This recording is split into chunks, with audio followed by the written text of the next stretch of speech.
So it's time to do another engine. So I thought I'd do upgrading a Bachmann 25. I've had this one for about 14 years and it's one that I bought, and out of the box I just whacked some numbers on it without really looking into the detail differences. I'm still not a rivet counter, but I do spot differences with the numbers that I've put on the side and photographs of the actual engine. This one didn't have domino indicators and it had a clean front end. That means all the attachments were cut off, or this circular exhaust port.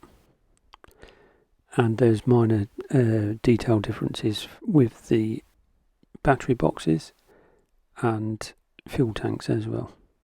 This is not a manufacturer's fault really. They've just provided a base model and put lots of different liveries on it. I don't hold them accountable. It's probably just good business practice to do it. However, it makes it more interesting for people like me to put it right. So we'll start as ever by stripping it down, taking the body off, then the bogies, and then the subframe as well. It does help with detail differences when somebody writes a book about it, and in this case it's Diesels in Depth Class 24-25s by David Clark. Another one from my library is Salts of Diesel Locomotives of British Railways by Brian Webb, both up in the top corner. We'll start with the underframe chassis on this one, and the first thing we'll do is alter the fuel tanks. The chassis that Bachmann put underneath this model is the Class 24 chassis, but then it's only correct for the first 50 locomotives that were built. All the differences, of which there are about 4 different types, going along the bottom of this screen on this ticker tape, and it will be in the description with a whole load of other information that I can find as well.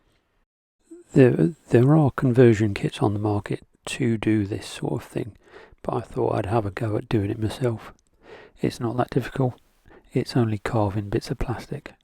But then having the confidence to actually start chopping bits off of a perfectly good model is something else.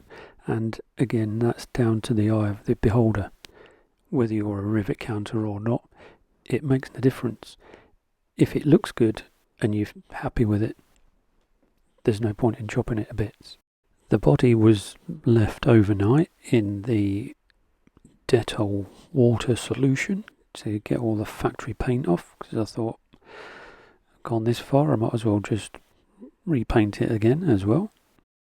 And just a quick recap on this one, it's a 50-50 mix of water and Dettol, and it's left for overnight, which is about 12-14 hours, because it's a Bachmann body.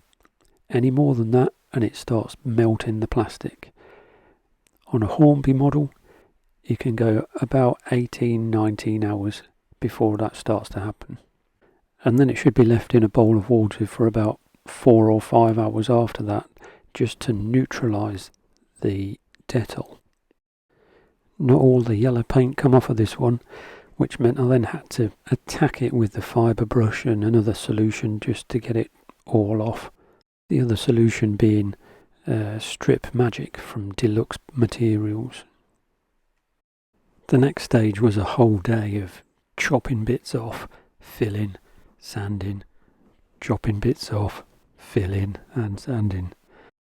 Sanding is 800 grit and then 1200 grit to polish it up a little bit, take all the scratches out.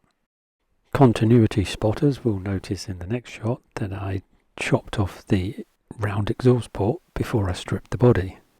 So 25071 or D5221 as it was originally numbered entered service on the 31st of August 1963.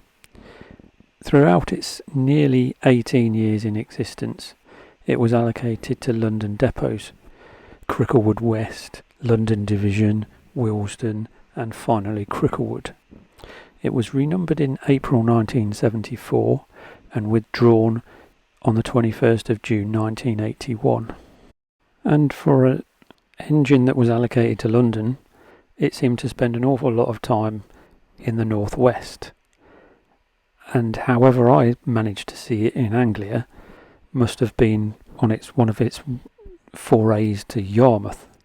And with the side steps plated over or filled in, a new exhaust port carved out, it was then time to go to paint. And you've no idea how much I hate painting yellow. Although, that didn't turn out too bad. So after a primer coat, an undercoat, and then its top coat of blue, it was time to reveal under the masking tape, and I'm quite pleased with that as well. Only one bleed, which is good. I then got a little bit over enthusiastic and started putting stuff back on that shouldn't have done, like the glazing, because I hadn't put the transfers on, renumbered it, and give it a top coat of varnish to seal everything in. So I had to take all the windows out again. Now, for some reason, and I'm sure somebody will tell me, probably Brian, that this engine managed to be embellished with white handrails, white lamp irons, and white handrails on the cab sides. The handrails on the cab sides were painted white, but they have been worn through to the bare metal underneath. So I painted the edges, and then afterwards I just blended that in with a dry brush with a little bit of thinner on it, just to take the hard edges of the paint off. There'll be a link in the description to all my reference photos, which are mostly on Flickr. My erratic nature then decided to take a obvious turn, because instead of putting the numbers on the side, I decided to put the bogies back together and get it all running. And because this is a short wheelbase engine, it's possibly one of the easiest to get back together, because I actually managed to film the drive shaft going into its respective slot on the motor drive. I've got another video coming out straight after this one, which is what I filmed on my phone at work in Sleaford yesterday. And after that, I think it's going to be another wagon video weathering Akira scale HUOs, and that nearly went all very wrong. Very wrong. Yeah, and if you want to see how that nearly didn't turn out right, press subscribe in the bottom corner just now. For the decals on this one, I used Fox transfers because I've got tons of them on stock, and I used Humbrol Decal Fix to get them off the backing paper and to seal them on. The Humbrol Decal Fix is quite harsh stuff, but Fox transfers are hardy enough to take it. Now, on the reference photos, you'll notice that this engine's got a replacement buffer on one end. Now, I repainted the shaft because when they come on a pallet to the depot, they're normally in undercoat and they very rarely get painted. And I couldn't find any reference photos that showed it being painted, or not being painted for that matter, so I hedged my bets and left it in undercoat colour. And I really like this bit. The wash just seems to run everywhere in these grills, and it looks fantastic.